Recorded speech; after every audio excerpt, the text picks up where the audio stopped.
All right, fantastic. Thank you all for being here.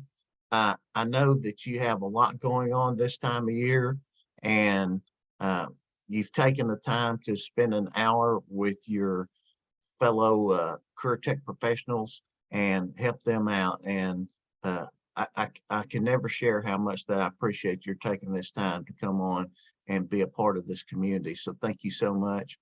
Um, Remember, we showed you the video last week. So if any of you are interested in the video, we can send that to you through Vimeo if you're wanting to use it at your area meetings or anything.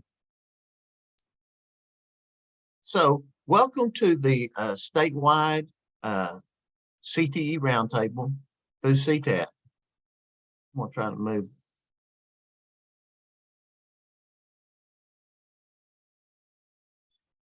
We are recording this, and the Zoom-based sessions by CTAT are, and of course, this one will for sure be posted on YouTube and maybe some other public media platforms.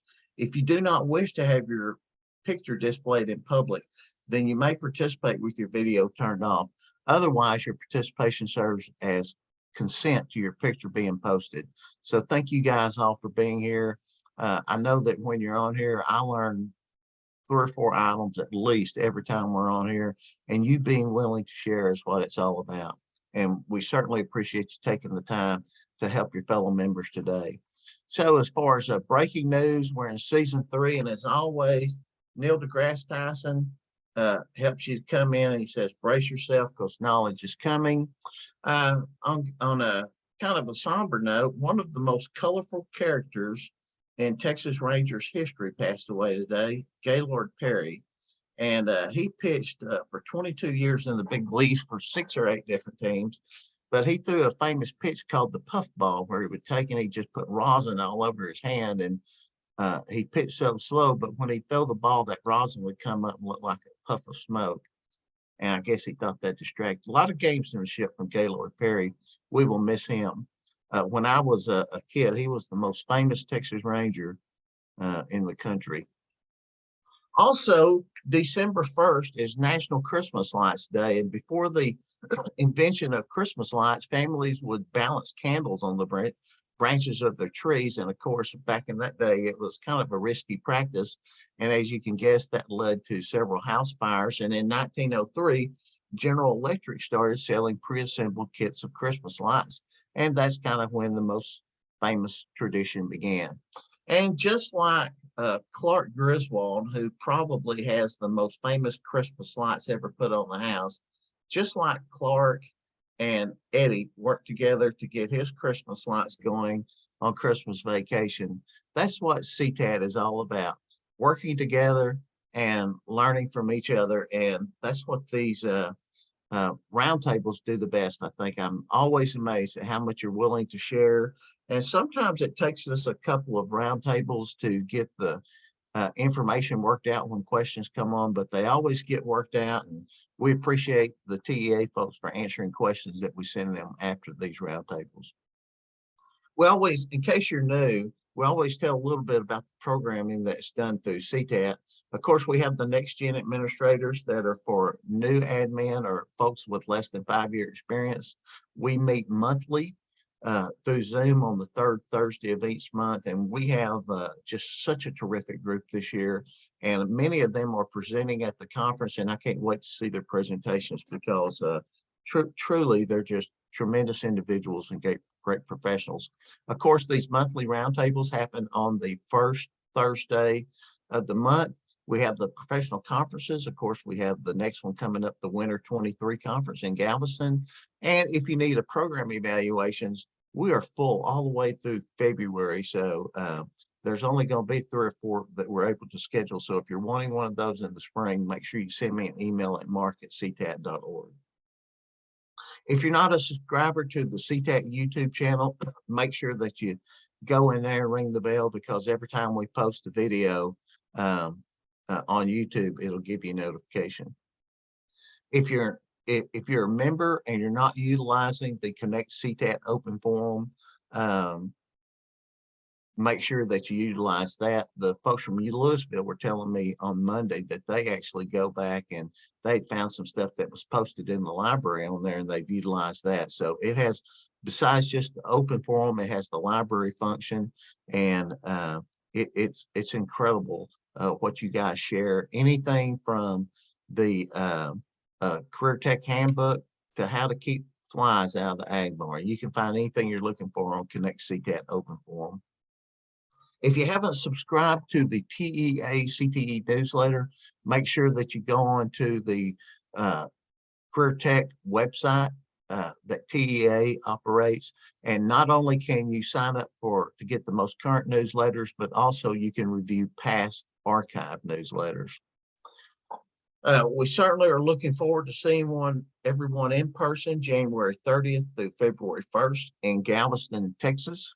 And can't wait to see you guys there live and in person. And registration is going gangbusters.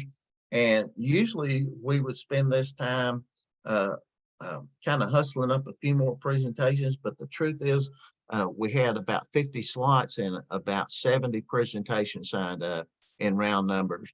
And so you've really come through, and we're having to go through there and ask some folks to move to the summer, and we've combined, we're asking some districts to combine their presentations.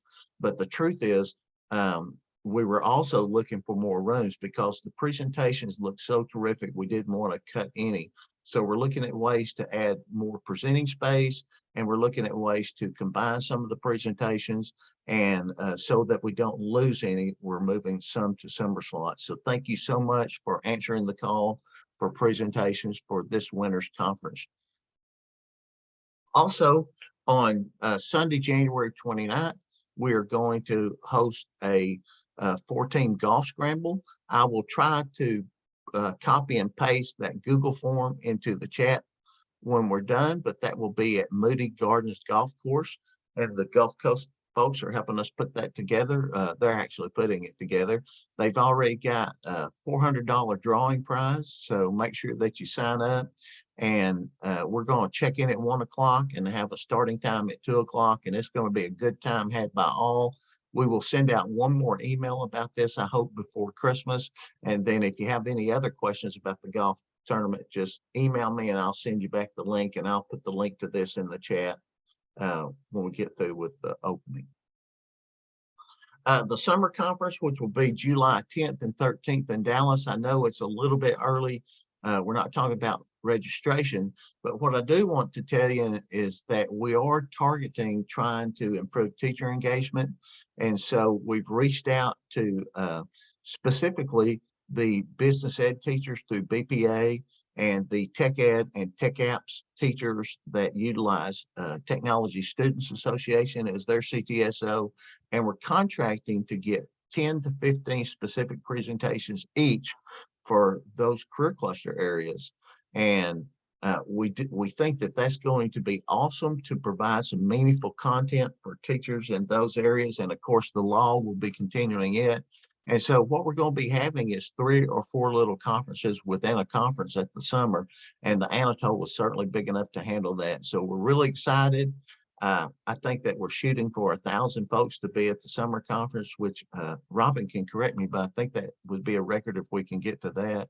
But more importantly is we're wanting to provide meaningful professional development content for some teachers groups that aren't receiving that elsewhere. So we'll keep you apprised of the developments on the summer conference. Also, we probably need to go ahead and close the next gen registration, but if you're super interested in doing that, you can shoot me an email or call me. But this is a great group that we have about 50 folks in, and we'll certainly do this again beginning in September of 2023. But I can't tell you how well this is going, and I have 2 favorite Thursdays of the month, but to give all you guys, just to be completely honest, that next gen Thursday is my favorite, because I get to visit with those folks. I think I've told you this before, I always like teaching the freshmen because they're excited and energetic, and that's those next gen folks. And some people like me, we have to get out of the way because those guys are coming up strong. They are sharp. Also, we did have some IBC previews that are on YouTube. The latest one that was from the Nocti group got nearly 400 views. and I mean, excuse me, 104 views. And so these, I guess, are being useful. And as we come across more entities that we need to do presentations with, we will. But probably the two big ones that had the biggest amount of certification added to the list was ICEB and NOCTI. And we have YouTube reviews for both of those groups on there. So if you haven't had a chance to check that out, look at it. And Dr. Foster, there with NOCTI, and Heidi Spees, they were really terrific. And probably the most important thing that I gathered from that review was that step number one, if you're going to offer a NOCTI certification, is you need to go online and make sure that you identify a contact person for your district, and then you can start receiving information and get that conversation going with them. The joint financial workshops with CTE ended this past Tuesday in Denton. We had over 138 folks attend that. And I do have some good news. If you're in the El Paso area, it looks like that we're going to add one of these for sure in El Paso in March. And we'll be getting that information out the first week of January. And then also we're going to try to hit the Amarillo area the first week of, or it might be the second week, but during April. So we're going to try to do El Paso in March and the Amarillo Lubbock area in April. So that's one of our goals, is to make sure that we're reaching out, and some of the folks that are geographically challenged to attend some of the stuff that we do up and down 35 and 45, make sure that we're able to get out and reach more members that way. So we really appreciate the turnout. Those TASBO folks have been terrific partners, and they are providing just some essential information. But the best thing about it, I think, is the conversations that you get to have with your finance folks, because you're at the same training on the same day. And that's really worked out well. I wish I would have had that opportunity a couple of times. Okay, so just some general updates. PT, do you mind? I think Sherry is in Las Vegas. So PT, do you mind? Don't mind a bit. Okay. If you want to share those slides as well in the chat, that'd be okay as well. PT, I'm sorry, but I can't get to them while I'm recording. Sorry. Okay, no worries. No worries. Okay. All right. So CTE Leadership Committee meeting was on November 16th.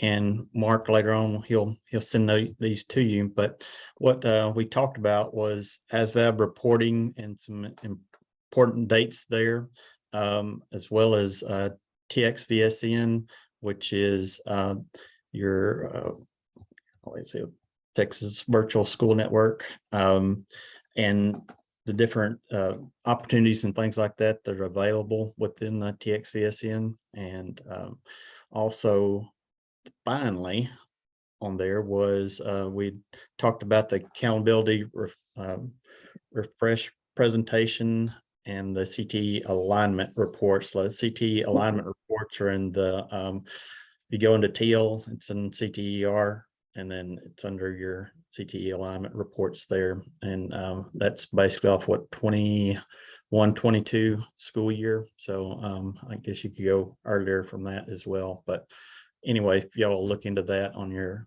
teal account, but it's pretty short meeting. But if you want to share that with them later, Mark, that'd be great. I will, PT. I'll send that out in a follow-up email, and I'll put that leadership PDF that you sent me in there. We sure appreciate you guys serving on that committee. All right, thank you. Thank you, PT. Well, we sure have some photogenic members for CTAT. Look at those pictures. They could be real estate salesmen.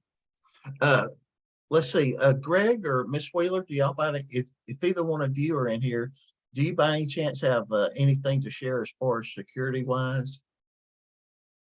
And I apologize, I haven't reached out to either one of them. They might not even be able to attend. And I know Greg gave us a pretty big update with Miss Wheeler last time, so we appreciate that. All right, moving on.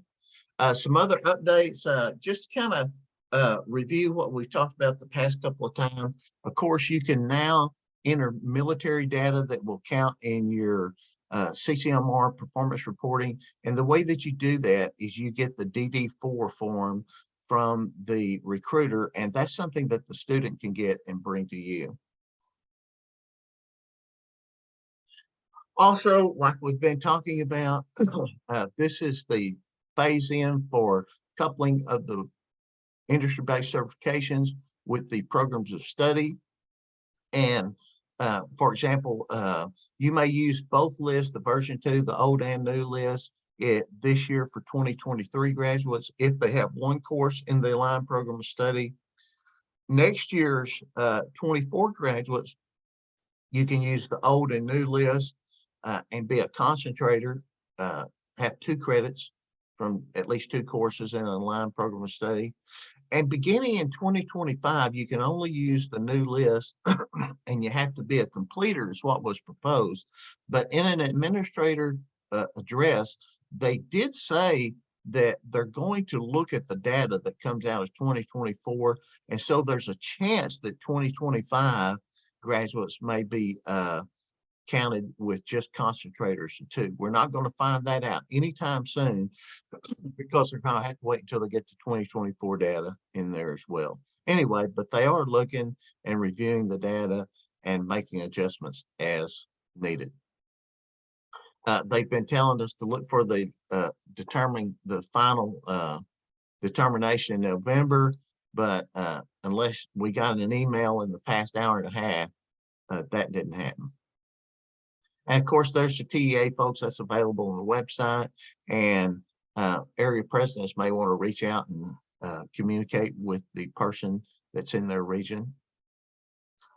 We've talked about the past 2 times. Remember, you report this year, you're going to report earned, you're going to report passed the exam but not earned, and you're going to report attempted but failed. So those are the 3 different types of reporting that you'll have to do for IBCs this year. All of that is on the TEA website, and you can find that if you'll go there and click on industry-based certifications. They have those frequently asked questions, and that answers for sure a lot of frequently asked questions. Also, as you are reviewing your materials, I just set a reminder for once a month to go in there and check for updates on the IBC program of study crosswalk. The last update that I found was on October 20th, 2022, but they're going in and they're constantly reviewing the program of study and looking at the work standards and comparing them to the TEKS and seeing, and so they are making changes and they're adding some programs of study to certain industry-based certifications. So we're glad they're doing that, and they are taking input on that. So email Marcette if you have any input for that. But they are doing that, and they are making updates as we go, and the updates will always be in red. And we certainly appreciate the TEA folks for doing that. If you want to utilize the CTAT funding projection spreadsheet, just certainly shoot me an email and I'll share that with you. And I'll also, PT, when I send out your slideshow presentation, I'll put a link to that spreadsheet in there. We talked about last time the district waiver if you're looking for a 4-day school week. And as you can see, the deadline for that submission is December 30th. So if you are interested in that waiver, it's posted this time. And if you need it, you can email me and I can send it to you. All the service center folks have that as well. The legislative task force, we talked last time about they have our legislative task force that met and they have established their advocacy priorities. And the way that you can look at those priorities is you can go to the CTAT website, you can go to advocacy and then click on priorities, and it'll pull up all the legislative priorities that the task force identified to go into this year's legislative session with. Robin, do you have anything you'd like to talk about the advocacy group? Just that they did an outstanding job. It was a wonderful process to have perspective from almost every single area in CTAT. So we had a really good representation from across the state, and they did an outstanding job. coming up with our policy priorities. If you see anything or hear anything that we need to put before the board to consider adding, send it along. It's never too late. They really were a great group, and it's really impressive how you get, there was probably 14 or so that was in that group that actually got to attend, and having all those different perspectives really improved, I think, the way the priorities settled out. So we really appreciate everyone that served on that group. Okay, moving right along.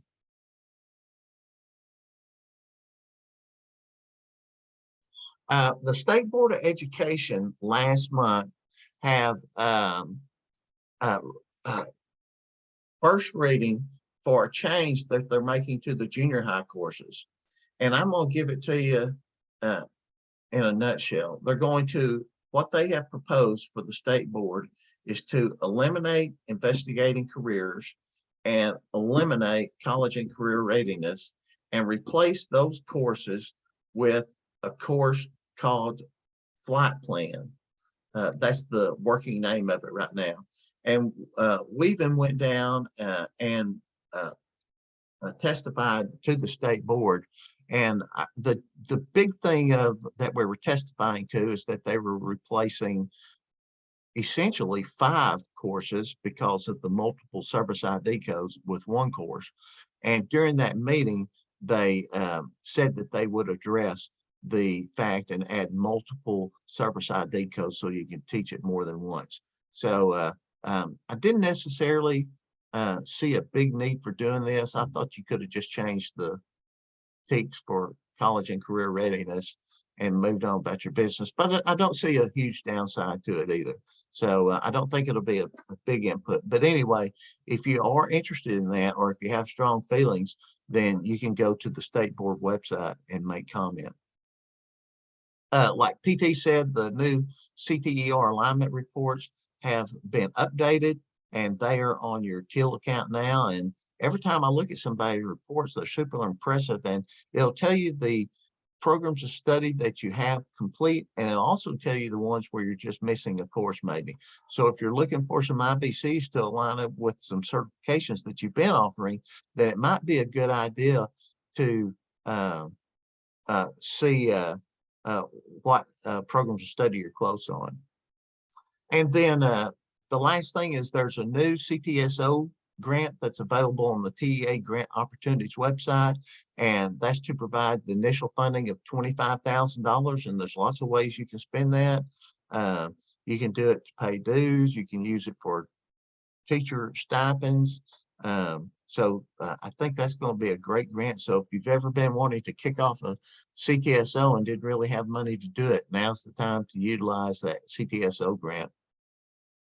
So now I think I'm going to stop sharing and kick back out into the gallery session. And does that look normal? Okay, very good. So are there any topics that anyone wants to discuss or bring up, or y'all let her rip? Jason, I see you in here. Thank you guys for presenting at Denton the other day. Y'all were terrific. Someone asked the question, Ms. Martinez asked, can you use that grant if you're reestablishing a CTSO? And you'll have to go in there and look at the guidelines, but I'm nearly certain that the answer to that is yes.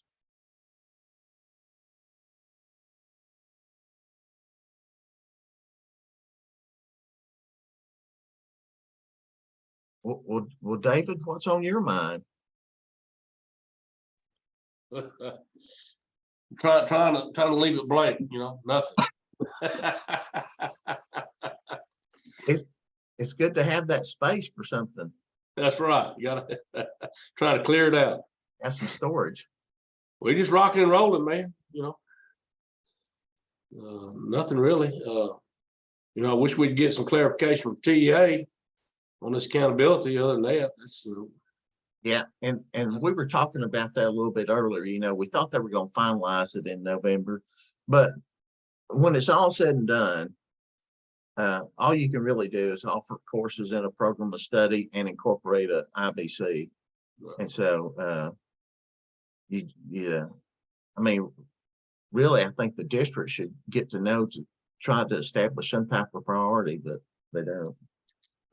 Everybody vote for Bart, ACTE. I saw correspondence on their teacher of the year. That looked like a pretty good, looks like you got a pretty good shot to me. Yeah, thank y'all for sending that out. That was nice. Anyone else have any hot topics or questions? I guess all the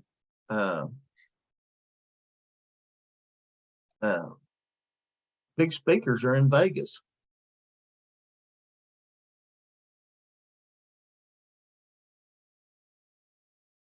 Mr. Rodriguez, how are you doing? Anything today?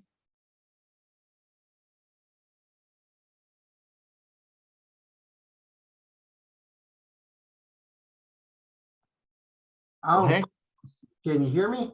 yes, sir. Now we can. Go Now ahead. you can. I thought you were talking. Go ahead. All right. Yeah. Nope, not much new. Just, plugging along. We just finished Thanksgiving. We're coming up on Christmas.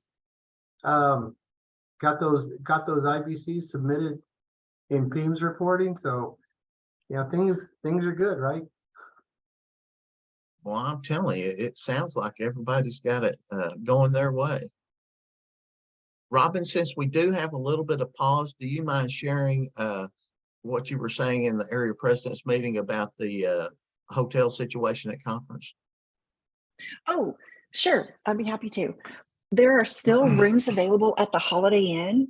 And so our recommendation is that if you haven't booked a place to stay, go ahead and book there so that you have a spot. If you want to stay at one of the other properties, just keep checking back with us to see if there've been any cancellations. But the Holiday Inn does still have rooms available. And I would go ahead and contact them because Lindsay was saying that we're at a record high, over 521 is what she said today. Was that right? That's a record That's high right. as far as people registering at this point. Yep. Last year it was mid-January before we hit that many registrants. And this year it was right after Thanksgiving.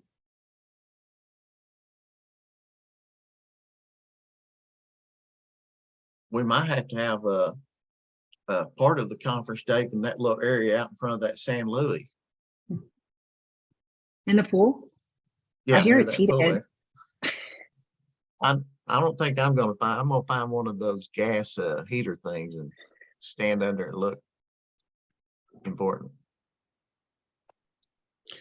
Hey, Mark, I want to kind of reiterate the importance in going through your classes and looking at your themes numbers and kind of matching those reports to your soup reports and stuff too out there. So just kind of plug that as well. Yeah, thanks, PT. And also, like you were saying, those CETA reports, if you see something on there that looks strange, well, it may be strange because your service IDs are off. And if you think you have a program of study completed that you don't have, then it may be because you're using incorrect service ID code. So thank you, PT. That is a great point. Now's the time to check that. Don't wait till next August.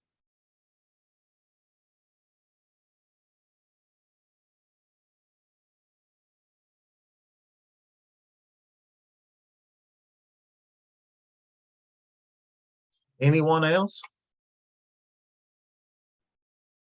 Well, I don't think we should just hang on here to meet just to meet, but I certainly want to give someone a chance to discuss if they have something.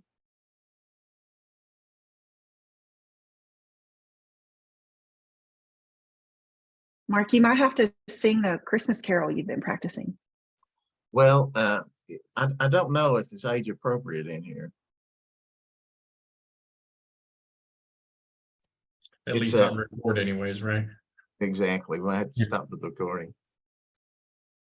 It's funny, when I was a kid, when I'd show up to trick or treat, or show up to Carol, well, that meant that the lights were going to get turned off on the front porch. It's funny how that always happens. Well, it was great seeing everyone. And I know that as we get closer to conference, kind of all the controversial stuff is on pause. I do want to again thank everyone for attending the CTE finance workshops. Let's see, David Lyons has one question real quick before we get off. Any updates on announcements for approval of regional programs of study? I have not heard anything or seen anything on that, David. Ms. Hernandez, any news coming through the service centers that you know of? I have not heard. Can you hear me? Yes, I ma'am. haven't heard a thing. We've been looking and searching and waiting for all those updates diligently, and nothing yet. And it's But we've been mostly, assured it's coming. yeah, and it's about most likely that the service centers will get that information first because they're actually the applicant, correct? Yes, sir. Fantastic. Hey, Mark, this is Marlon. One of the questions I had asked you previously was innovative courses that are due to expire, but they're on the program of study. Do we just assume that they're going to stay on because they still have the innovative PIMS number? So we are going to offer or planning to offer one, but it's set to expire this 23. Okay, let me read you. Were you on the reply that Marcette sent? Oh, you know yeah. what? Let me double check. Yeah. Okay, so Marlon's asking about the innovative courses, and so are they going to go? And this is how Marcette responded when we sent her that email. And so she said, if an innovative course is up for renewal, someone from the innovative course department has already reached out to the district who submitted the original course to make sure they know it's expiring, and that district will have to submit an application for renewal. So Deb Dorman is the director of enrichment. She oversees that, and she's included her in that email, and it sounds like more to come. So I guess that's something we'll have to wait on to see if those get renewed. I can't imagine a district not asking for renewal of their innovative course. So, but we did get a reply from Marcette on that. Thanks for that question. John put in here, please welcome Jenny Canarum. How do you say that? It's the new director at KDISD. Very good. And she took Sarah Martin's place. Yeah, you actually got it right. It's Canarum. Well, I'm pinning you here. You got to turn your camera on so everybody can identify it. I didn't realize I didn't have it on. There we go. Look at that. Well, hey, congratulations to you. Thank you. That's a big job in a great district. And Katie has forever been one of our flagships. And so you've got a big job ahead of you and a lot of people in this room to help you. Yeah, it's an amazing district, and I'm glad to be back in Katy after a lot of years of working in a couple of other districts. While you're there, could you see something? If you could do something about that traffic in between on that West Freeway. It's I wish. Freeway. Yeah. Good grief. Well, congratulations, and let us know if there's anything we can do to help. Thank you, And Mark. that whole area is so good at helping each other. You're really fortunate to be in such a good spot. All right. Fantastic. Well, last call here. Well, again, we thank everyone for being here. Merry Christmas, and we'll see you all in January. And we meet up in person in February. Oh, wait, Alicia Smith, go ahead. Do you have a question? Yes, ma'am. Hey, Mark. Question. Yes. I think it was a couple of meetings ago. We mentioned something about the Boy Scouts. Yeah. I can't remember though. Okay, that question, Ms. Smith, had to do with in the new notification for Office of Civil Rights, that you have to post on your website that it included a phrase about being open to Boy Scouts. And we reached out to TEA, and they replied back and said that that certainly is the new one, and that is correct. So if you're using the one that has the Boy Scouts, that comes nationally, and that just turned up in a piece of legislation somewhere on the national level, and that's the one that we have to currently use.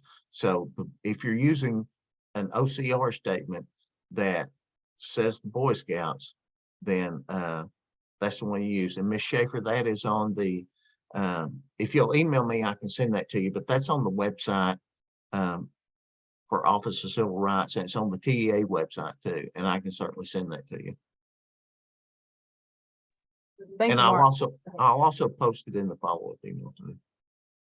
Appreciate you. Thank you. Great question. All right, last call. Well, thank you all for being here, and I'm going to hit the stop recording. Have a Merry Christmas, and we'll see you in February.